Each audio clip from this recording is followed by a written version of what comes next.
What would you do if disaster struck right now? If your world was turned upside down in an instant? Out here in the wild, I've learned that survival isn't just about knowing how to build a fire or find water. It's about mental fortitude, preparation, and never giving up. Today we're diving into the 5 essential moves to ensure your survival in any crisis. We're talking about being prepared to face the unexpected head-on and coming out stronger on the other side. Out in the wilderness, it's pretty clear that going it alone is a risky strategy. The environment is unpredictable and the challenges are numerous. From finding food and water to navigating through rough terrains, the odds are stacked against a solitary individual. The wild is unforgiving, and having a good team can be the difference between making it out and, well, not. A team provides not just physical support but also emotional and mental encouragement. When one person is down, others can lift them up, share the load, and keep the morale high. It's the same with any crisis. You need your tribe, your people, your support system. In times of trouble, having a network of supportive individuals can make all the difference. They can offer resources, advice, and a shoulder to lean on. Think of it like this. A lone wolf might be strong, but a pack, now that's a force to be reckoned with. Wolves hunt together, protect each other, and ensure the survival of the group. This collective strength is what makes them formidable. Your community is your pack. These are the people you can rely on when things get tough, who'll help you through the rough patches and celebrate the victories with you. They are the ones who will stand by you, offering their skills, knowledge, and support. Now, building a community isn't about just collecting names like their badges. It's about forming genuine connections, fostering relationships built on trust and mutual respect. It's about knowing that you can count on these people, and they can count on you. Start by nurturing the bonds you have with your family and friends. These are the foundational relationships that often provide the most immediate and reliable support. Spend quality time with them, communicate openly, and show appreciation for their presence in your life. Reach out to neighbors, colleagues, people in your community who share your values. Building a tribe isn't limited to those closest to you. It extends to anyone who shares a common goal or interest. Engage in community activities, volunteer, and be an active participant in your local area. Remember, a strong community is built on reciprocity. Be there for others, offer support, lend a helping hand whenever you can. The more you give, the more you receive. It's a cycle of mutual benefit that strengthens the entire group. Because when crisis hits, and believe me, it will in some form or another, you'll be grateful to have a strong network of people to lean on. This network will provide not just practical help but also emotional resilience. Together you can face any challenge, overcome any obstacle, and emerge stronger on the other side. Out in the wild, one of the first things I learned was to respect the power of nature. The wilderness is both beautiful and unforgiving, and understanding this balance is crucial for survival. You don't mess around with a raging river or wander into a dangerous animal's territory unprepared. These environments demand respect and preparation. Knowing the risks and how to mitigate them can mean the difference between life and death. The same principle applies to any crisis situation. Safety first always, no compromises. Whether it's a natural disaster, an accident, or any other emergency, prioritizing safety is non-negotiable. Your safety, and the safety of those around you, is paramount. Equip yourself with the necessary tools and knowledge to protect everyone in your group. This includes having a well-stocked emergency kit and a clear plan of action. When disaster strikes, your instincts might tell you to panic, to react immediately. But take a deep breath and assess the situation. Panic can cloud your judgment, leading to poor decisions that could exacerbate the crisis. Is there immediate danger? Are you and those with you safe? These are the first questions you need to answer. Your initial assessment will guide your next steps and ensure that you are not rushing into further danger. Your next move should always be to remove yourself and your loved ones from harm.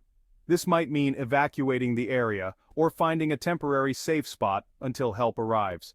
Find a secure location, away from potential hazards. This could be a designated shelter, a sturdy building, or any place that offers protection from the elements and other threats. Remember, a calm mind makes better decisions. In the heat of the moment, staying composed can help you think clearly and act effectively. Once you're in a safe place, you can start addressing other crucial needs, like first aid, shelter, and communication. Check for injuries and administer first aid if necessary. Ensure that your shelter is secure and that you have a way to communicate with emergency services or loved ones. But safety always comes first. It's the foundation upon which all your other survival actions are built. Without a focus on safety, all other efforts can quickly become futile. Prioritize it, plan for it, and practice it regularly to ensure that when the time comes, you are ready to act swiftly and effectively. In the wilderness, I always say, hope for the best but prepare for the worst. This mindset isn't just a catchy phrase, it's a survival strategy. You never know what's going to be thrown your way out there, whether it's a sudden storm, a wild animal encounter, or an injury, so you better be ready for anything. Preparation is your best defense against the unknown. The same goes for any crisis. Whether it's a natural disaster, a financial crisis, or a personal emergency, you might not know when or how disaster will strike, but you can bet it'll be when you least expect it. That's the nature of emergencies. But you can bet it'll be when you least expect it. The element of surprise is what makes them so challenging. That's why having a plan is crucial. A well-thought-out plan can make the difference between chaos and order. Think of it as your roadmap through the chaos. It guides you when everything else seems uncertain. Now, I'm not talking about writing a novel here. Start with the basics. Simple steps can have a big impact. What are the most likely disasters in your area? Earthquakes, floods, power outages. Knowing this helps you focus your efforts. Once you've identified the threats, you can start creating a plan of action. This plan should be clear and concise. You can start creating a plan of action. Outline the steps you need to take for each type of emergency. Where will you go if you need to evacuate?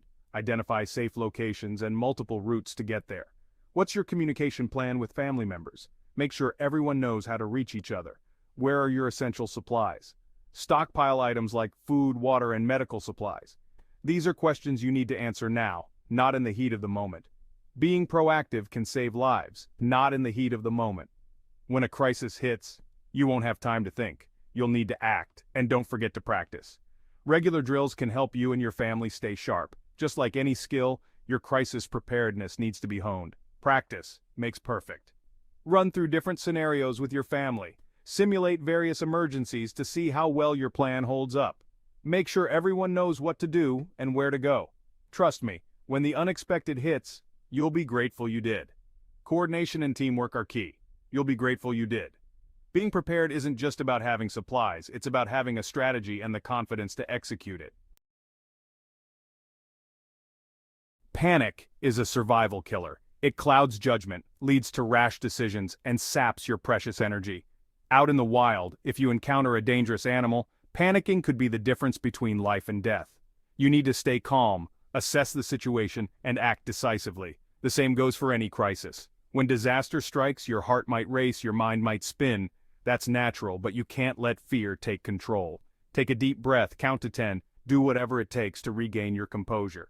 Remember, a clear mind thinks clearly. Once you've calmed yourself, you can start assessing the situation. What's happening? What are the immediate dangers? What resources do you have? Only then can you start making rational decisions that will increase your chances of survival.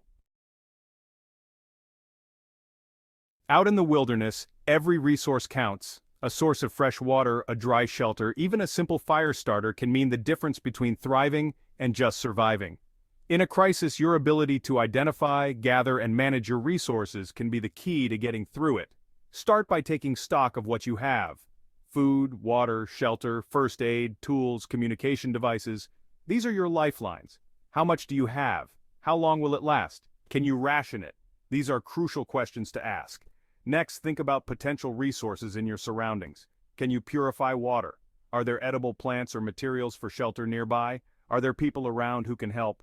Remember, resourcefulness is about more than just what you have in your backpack. It's about creativity and ingenuity.